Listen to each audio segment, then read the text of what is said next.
Assalamualaikum warahmatullahi wabarakatuh. Kami dari kelompok 4 Pendidikan Biologi Urban akan mempresentasikan tentang sekolah internasional di perkotaan.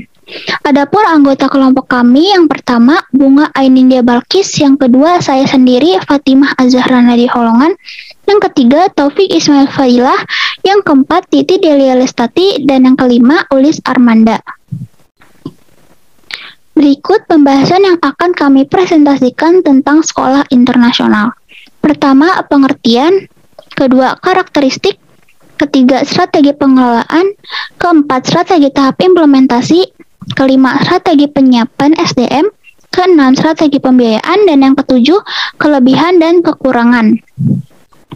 Pembahasan pertama adalah pengertian sekolah bertaraf internasional. Sekolah bertaraf internasional atau SBI adalah sebuah jenjang sekolah nasional di Indonesia yang telah memenuhi standar nasional pendidikan atau SNP dengan standar mutu internasional, sehingga lulusannya nanti akan memiliki kemampuan daya saing internasional.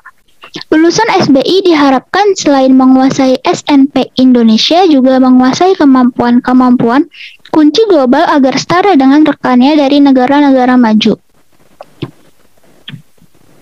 Pembahasan kedua ada karakteristik sekolah bertaraf internasional. Pertama, visi dan misi. Visi dan misi yang dimiliki sekolah jelas dan mudah dipahami. Visi dan misi tersebut disusun berdasarkan pada kebutuhan siswa. Agar mudah dipahami, visi dan misi sekolah ini biasanya dipasang mulai dari pintu masuk kompleks sekolah sampai di hampir setiap ruang sekolah. Kepala sekolah, guru, tenaga kependidikan, komite sekolah, dan siswa memahami visi dan misi sekolah tersebut. Kedua, standar dan harapan yang tinggi untuk seluruh siswa. Pertama, siswanya banyak yang menjadi juara olimpiade tingkat nasional serta internasional. Kedua, mendapatkan akreditasi internasional. Dan yang ketiga, guru bertanggung jawab untuk mengajarkan siswa dalam mencapai prestasi yang tinggi. Ketiga, kepemimpinan kepala sekolah yang efektif. Pertama, sekolah mempunyai disiplin yang sangat tinggi.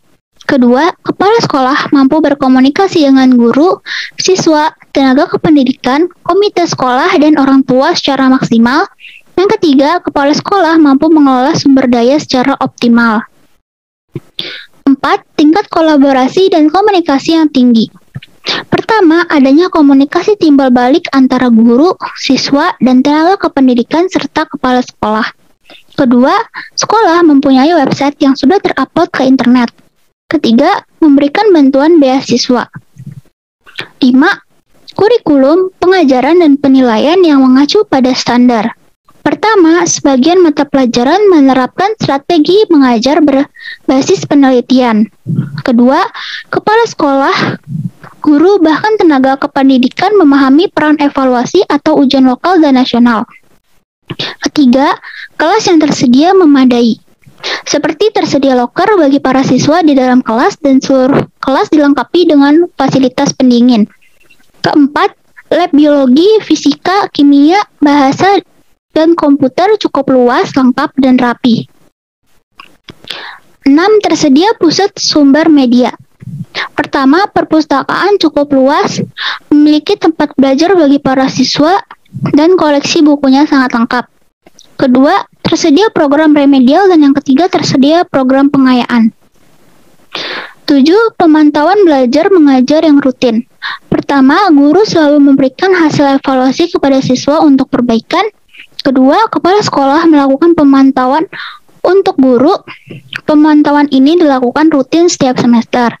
Ketiga, guru yang disupervisi akan ditemani sampai mata pelajaran yang bersangkutan selesai. Keempat, pemantauan kegiatan belajar mengajar dilakukan dengan menggunakan jurnal kelas di setiap kelas. Dan yang kelima, supervisi dilakukan dari lembaga pendidikan internasional. 8. Mengutamakan pengembangan profesional. Pertama, secara periodik mengirim guru dan tenaga kependidikan untuk mengikuti pelatihan. Kedua, pelatihan yang diikuti didasarkan atas kebutuhan sekolah. 9. Lingkungan belajar yang kondusif. Pertama, komite sekolah mempunyai dukungan yang jelas terhadap visi dan misi sekolah. Kedua, pemerintah provinsi mempunyai dukungan yang jelas terhadap visi dan misi sekolah, yaitu dalam bentuk beasiswa. Ketiga, kelas bersih, sehat, dan terawat. Keempat, lingkungan sekolah dilengkapi taman. 10. Keterlibatan dari orang tua dan masyarakat yang tinggi. Pertama, adanya keterlibatan orang tua dalam pemilihan program ekstrakurikuler siswa dan pemilihan jurusan. Kedua, adanya keterlibatan orang tua dalam pengembangan citra sekolah. Ketiga, para siswa dapat memperoleh 2 ijazah sekaligus, yaitu ijazah SMA atau UN dan ijazah dari lembaga pendidikan internasional. Ya, selanjutnya mengenai strategi pengelolaan di mana pihak sekolah dan terkait ini harus memahami secara baik terhadap pengertian SBI, visi misi tujuan, serta standar dan prinsip-prinsip pengembangan SBI yang telah ditetapkan oleh pemerintah untuk dijadikan titik awal dalam menentukan strategi pengelolaan, mulai dari tahap perencanaan, implementasi, dan tahap penilaian, serta bagaimana cara mengevaluasi dengan bijak. Lalu yang pertama, untuk pengelolaan sekolah bertaraf internasional ini ada strategi tahap rencana pengembangan, di mana difokuskan pada 3 fase. Yang pertama fase rintisan, fase konsolidasi, serta fase kemandirian. Yang pertama ini fase rintisan, di mana pengembangan SBI difokuskan pada pengembangan kemampuan atau kapasitas dan modernisasi pada semua jajaran birokrasi, Depdiknas mulai dari sekolah, dinas pendidikan kabupaten atau kota, hingga provinsi sampai pusat. Lalu yang kedua fase konsolidasi, di mana upaya yang telah dilakukan dalam fase rintisan ini telah ditelaah bersama untuk mengambil best practice dan lesson learned dalam merencanakan sekolah bertaraf internasional. Lalu ada fase kemandirian, di mana sekolah bertaraf internasional ini diharapkan telah mampu bersaing secara regional dan internasional, yang ditunjukkan oleh kepemilikan daya saing yang tangguh dalam lulusan, kurikulum, lalu proses belajar mengajar, penilaian, pendidik, dan tenaga kependidikan, sarana dan prasarana, pendanaan dan pengelolaan, serta kepemimpinan yang tangguh. Oke, selanjutnya ada strategi tahap implementasi. Yang pertama ada sosialisasi sekolah berbasis internasional. Nah, tujuan sosialisasi ini adalah untuk memberikan informasi, penjelasan, dan harapan-harapan tentang hal-hal yang terkait dengan keberadaan sekolah yang ditetapkan sebagai rintisan SBI, sehingga dukungan dari berbagai pihak secara nyata dapat terbentuk dan terjalin dengan baik. Pelaksanaan sosialisasi ini dilakukan sedini mungkin untuk membangun pemahaman yang sama sejak awal, sehingga dapat memberikan dampak yang positif bagi sekolah.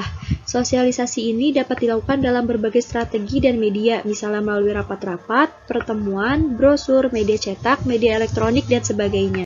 Selanjutnya, pembentukan tim pengembang sekolah berbasis internasional di sekolah. Dalam upaya memperlancar, mempermudah manajemen, dan membangun sistem di sekolah yang lebih baik dalam penyelenggaraan SBI, maka diharapkan setiap sekolah membentuk tim pengembang yang bertugas membantu kepala sekolah dan penyelenggaraan SBI.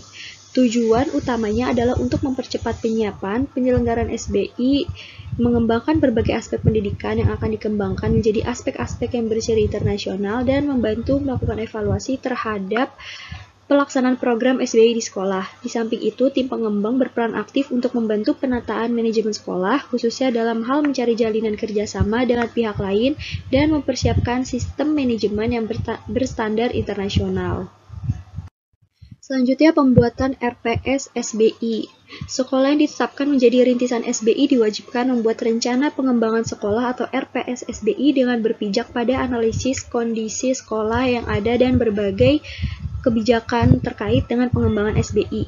Beberapa hal yang perlu diperhatikan oleh sekolah dalam membuat RPS SBI ini antara lain, yang pertama, tim SBI sekolah bertanggung jawab terhadap keberhasilan RPS, yang kedua, harus melibatkan semua warga sekolah, komite sekolah, dan pihak lain yang dipandang perlu, yang terakhir, dibuat RPS jangka panjang atau menengah, kurang lebih kisaran 10 atau 5 tahun, dan RPS jangka pendek selama 1 tahun. Lalu, pengembangan kelembagaan sekolah sebagai sistem. Sekolah yang ditetapkan sebagai rintisan SBI dituntut untuk memiliki sistem yang terpadu, komprehensif, solid, dan didukung oleh perangkat manajemen yang kuat, sehingga dapat dijadikan landasan yang kuat untuk menyelenggarakan rintisan SBI di sekolah. Kemudian pengembangan standar kompetensi lulusan atau SKL dan kurikulum. Pengembangan KTSP bertaraf internasional diawali dengan mengembangkan SKL yang bertaraf internasional. Pengembangan SKL maupun KTSP yang bertaraf internasional tersebut dapat ditempuh melalui berbagai upaya, diantaranya adalah yang pertama, memperluas dan memperdalam SKL dan KTSP yang sudah ada di sekolah. Yang terakhir, mengadopsi atau mengadaptasi dari SKL dan kurikulum internasional yang ada dari sekolah atau lembaga lain. Lalu pengembangan manajemen dan organisasi sekolah. SBI diharuskan mengembangkan manajemen sekolahnya ke arah manajemen mutu.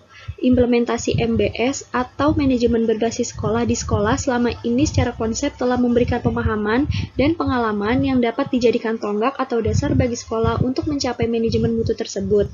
Nah, MBS yang bersirikan otonomi atau kemandirian, transparansi, akuntabilitas, fleksibilitas, kerjasama atau penggalangan partisipasi masyarakat, dan sustainabilitas diharapkan menjadi model bagi SBI untuk mengembangkan lebih jauh dan sesuai tuntutan manajemen internasional. Nah, selanjutnya pengembangan sarana dan prasarana. Sebagai rintisan SBI, setiap sekolah harus memiliki sarana dan prasarana pokok. Diharapkan setiap sekolah mampu mengembangkan semua sarana dan prasarana di sekolah menuju bertaraf internasional secara bertahap dan berkelanjutan. Pengembangan yang dimaksudkan di sini lebih menitikberatkan kepada pemenuhan berbagai kriteria atau standar internasional pada tiap sarana dan prasarana yang ada. Nah, yang terakhir di sini ada pengembangan lingkungan dan budaya sekolah. Secara umum yang dimaksudkan hal tersebut adalah dengan lingkungan sekolah ini ditinjau dari tingkatannya terdiri atas lingkungan global atau internasional, regional, nasional, daerah, dan sekolah itu sendiri. Untuk selanjutnya akan dijelaskan oleh teman saya. Yang selanjutnya yaitu strategi penyiapan SDM sekolah. Nah, SDM sekolah itu meliputi siswa, guru, kepala sekolah, dan tenaga pendukung. Nah, SBI atau sekolah bertaraf internasional mensyaratkan calon siswa itu harus memiliki kompetensi dan kecerdasan yang tinggi. Seperti yang dinyatakan dalam Undang-Undang Guru dan Dosen tahun 2005, maka implikasi dari tugas utama guru pada sekolah rintisan SBI adalah mendidik, mengajar, membimbing, mengarahkan, melatih, menilai, dan mengevaluasi peserta didik dengan standar internasional. Nah, di sini ada beberapa tugas utamanya yang secara garis besar pada sekolah rintisan SBI, yaitu antara lain mengembangkan kurikulum, silabus, dan RPP yang bertaraf internasional, lalu melaksanakan proses belajar mengajar berstandar internasional. Dengan demikian, guru harus memiliki kemampuan berbahasa Inggris. Lalu kemudian menerapkan berbagai metode pembelajaran sesuai dengan tuntutan kurikulum bertaraf internasional. Selanjutnya, mampu menggunakan perangkat ICT atau Information Communication Technology untuk proses pembelajaran atau pengembangan profesinya. Selanjutnya, menerapkan berbagai metode penilaian atau evaluasi dalam pembelajaran. Dan yang terakhir, mengembangkan berbagai media pembelajaran sesuai dengan tuntutan kurikulum bertaraf internasional.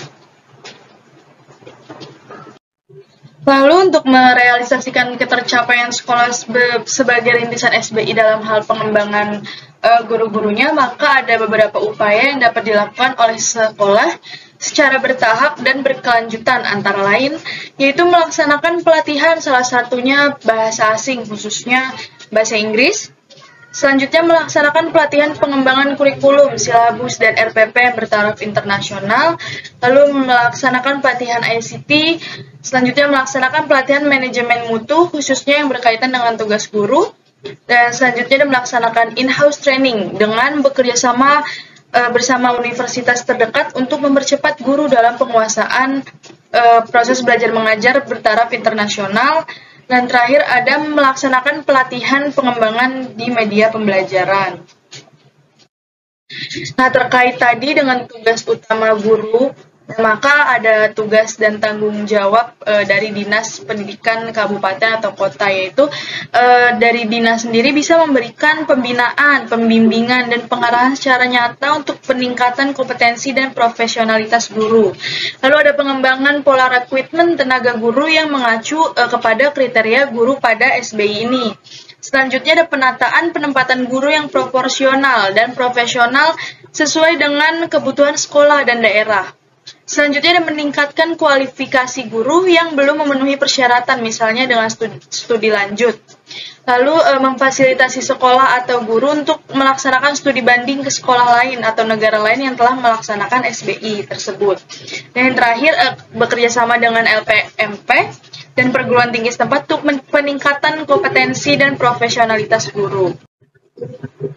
Nah, dalam kerangka pengembangan SBI, semua tenaga pendukung, contohnya laboran komputer, laboran IPA, laboran bahasa, tenaga TU, pustakawan, teknisi komputer, tenaga administrasi keuangan, tenaga administrasi kepegawaian, tenaga administrasi akademik, dan lain sebagainya, juga harus memenuhi kualifikasi dan kompetensi yang memadai. Kemampuan atau kompetensi utama yang diperlukan sebagai tenaga pendukung antara lain yaitu memiliki kompetensi dan keterampilan sesuai dengan bidang tugasnya serta memiliki kemampuan ICT, serta memiliki kemampuan berkomunikasi berbahasa asing, misalnya bahasa Inggris. Lalu ada strategi pembiayaan, di mana berdasarkan kesepakatan antar pemerintah pusat dan pemerintah daerah, maka proporsi untuk pembiayaan sekolah bertaraf internasional negeri dapat diformulasikan sebagai berikut, di mana pemerintah pusat membiayai 50%, lalu pemerintah daerah provinsi membiayai sebanyak 30%, dan pemerintah daerah kabupaten atau kota 20%. Lalu untuk bagi sekolah bertaraf internasional swasta, biaya pendidikan ditangguh oleh masyarakat dan yayasan pendiri sekolah tersebut. Meskipun demikian, subsidi dari pemerintah dapat diberikan atas dasar persyaratan-persyaratan tertentu. Lalu untuk bagi peserta didik yang lemah secara ekonomi, dapat didukung pembiayaannya melalui subsidi silang. Hal ini penting digarisbawahi agar sekolah bertaraf internasional ini merupakan sekolah untuk semua dan bukan sekolah eksklusif bagi kaum kaya saja. Selanjutnya ada kekurangan dan kelebihan sekolah internasional. Yang pertama, kita akan membahas tentang kelebihan dari sekolah internasional. Poin pertama itu dapat belajar banyak bahasa. Nah, karena kurikulum yang digunakan adalah kurikulum internasional, maka bahasa pengantar yang digunakan dalam sehari-harinya adalah bahasa Inggris. Murid akan terbiasa menggunakan bahasa Inggris sehingga lebih fasih dibanding anak-anak lain seumurannya. Nah, selain bahasa Inggris juga, biasanya sekolah internasional itu mengajarkan bahasa asing lainnya, seperti bahasa Jepang, Mandarin, bahasa Jerman, bahasa Arab, dan lain-lain. Yang kedua itu menggunakan kurikulum internasional. Saat ini sekolah-sekolah lokal menggunakan kurikulum nasional, yaitu kurikulum 2013.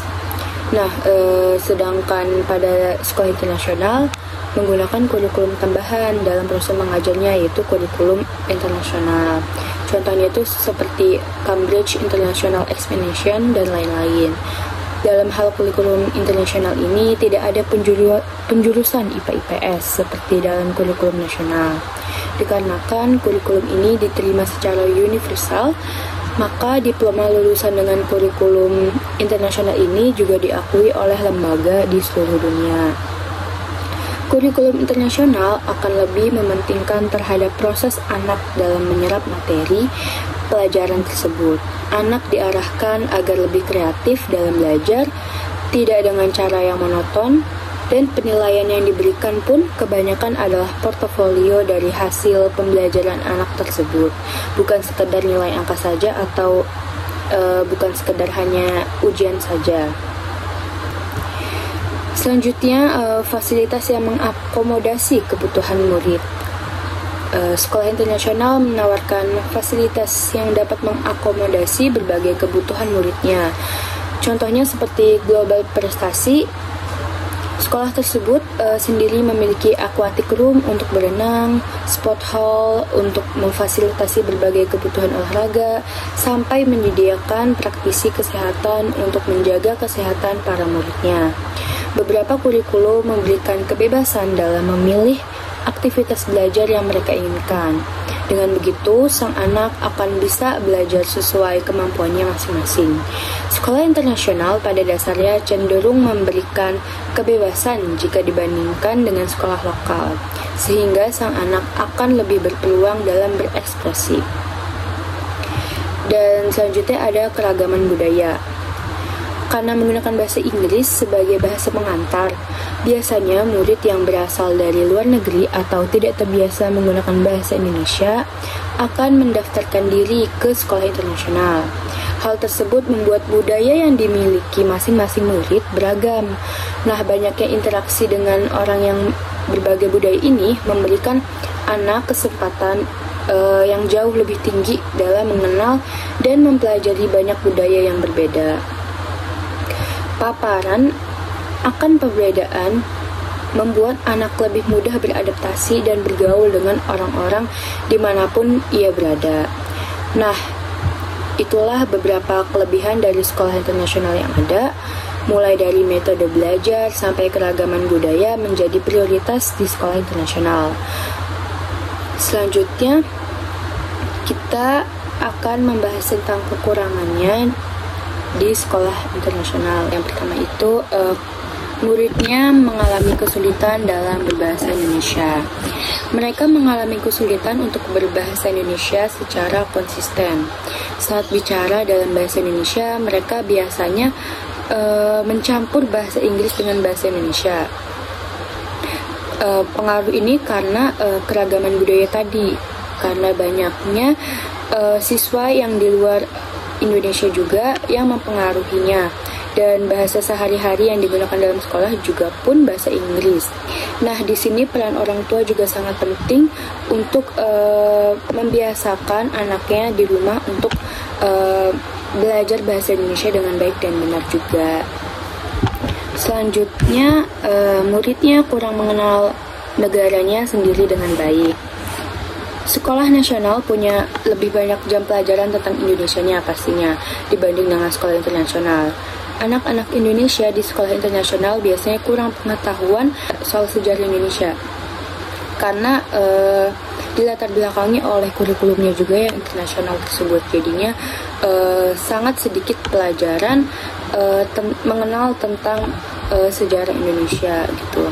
Namun pada perkembangannya lewat pelajaran sastra Indonesia, mereka bisa mengenal Indonesia dengan dekat gitu. Ada beberapa sekolah yang sudah menerapkan pelajaran sastra Indonesia gitu. Jadi ada sedikit pelajaran tentang bahasa Indonesia di sekolah internasional. Namun itu pun masih sangat terbatas gitu. Masih sangat sedikit sekolah yang ada pelajaran sastra Indonesianya. Intinya kalau orang Indonesia disekolahkan di sekolah internasional, orang tuanya sebaiknya harus rela kerja ekstra untuk memberi pemahaman soal sejarah, apalagi tentang negaranya sendiri, yaitu Indonesia. Sekian presentasi dari kelompok 4, kurang lebihnya mohon dimaafkan. Jika ada yang ingin bertanya, silahkan bertanya di forum. Wassalamualaikum warahmatullahi wabarakatuh.